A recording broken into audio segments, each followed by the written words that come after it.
I was looking for something else the other day, and I came across this article from a guy who teaches restaurants how to make more money. His solution is sell more dessert. And according to him, it's the eye that buys. He says that's why a restaurant should have a separate dessert menu with photos of the desserts. Or better yet, way better, bring the dessert tray right to the table.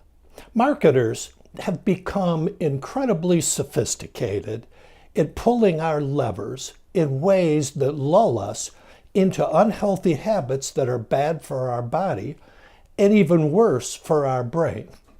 So today, let's turn the tables on them. Let's talk about smart, practical ways you can take greater control over your cognitive health by learning how to pull your own levers instead of letting somebody else pull the wrong levers for you. Hi, I'm Tony Deering of GoCogno.com, the website for people with mild cognitive impairment. This is the second of two videos that I'm doing on health behavior change. In part one, I talked about why most New Year's resolutions fail, and I showed you an easy, step-by-step method to set a health goal and achieve it. Today, I want to go deeper and talk about some great strategies I learned from this new book, Atomic Habits, by James Clear. His goal, as he puts it, is to take the science of habits and distill it into a variety of practical action steps.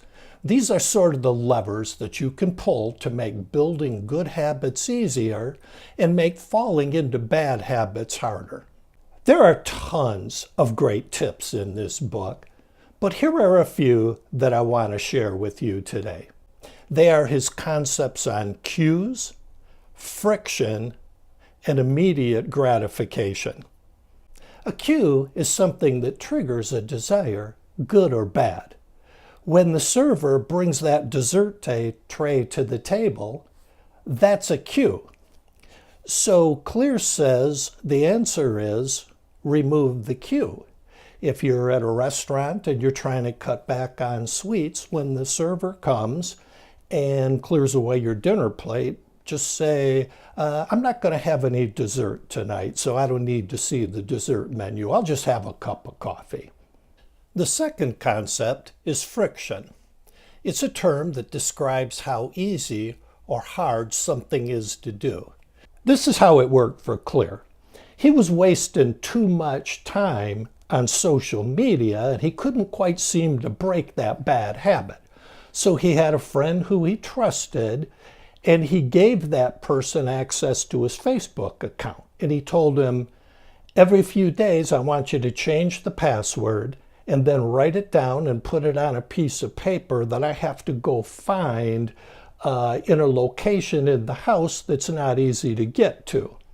So that's what he did, and that simple friction, that greater difficulty getting into Facebook was just enough to cause him to say, I didn't really want to spend my time doing that anyway. It's not worth the bother to go figure out where the paper is and log in.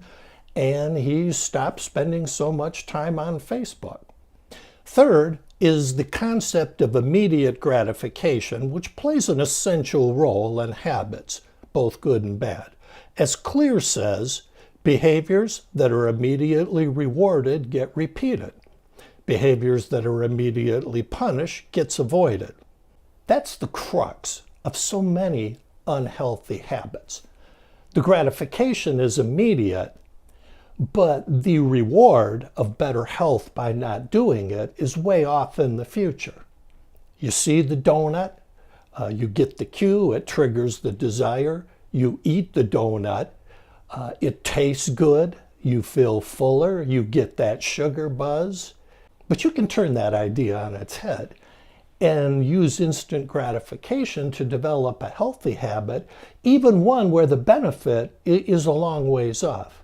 I gave an example of this in last week's video, and I want to emphasize it again.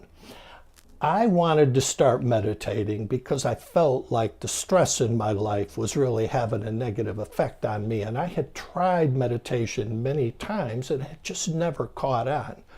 But this time, at the suggestion of a friend in the morning, I would turn the coffee pot on, and while the coffee was brewing, I would do my meditation. And then when the meditation was done, I had my cup of coffee. Now, I always have my cup of coffee with me. I love my morning coffee. I love it.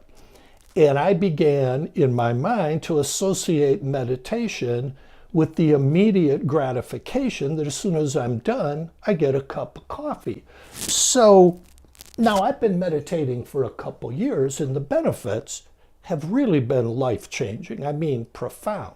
But it took me a year and a half to really start to see that.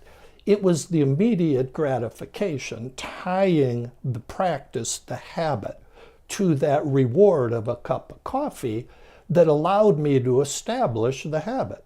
So these are some good tips, and this book is filled with many, many more. I'm not particularly hawking it. I'm just trying to make you aware of it. What I hope you take away from this is an understanding that if you're trying to develop a good habit or break a bad habit, it's not about willpower or good intentions.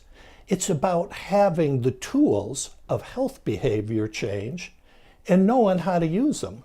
Why does the restaurant bring the dessert tray to the table? Because it works. Well, these things that I have shown you here, they work too. I hope this helps you build better health habits in 2019. What's your goal? What health habit do you want to change in the coming year? Tell me. Leave a comment below, or you can send me an email at tonydaring@GoCogno.com. I look forward to seeing you again next week, and until then, as always, be kind to your mind.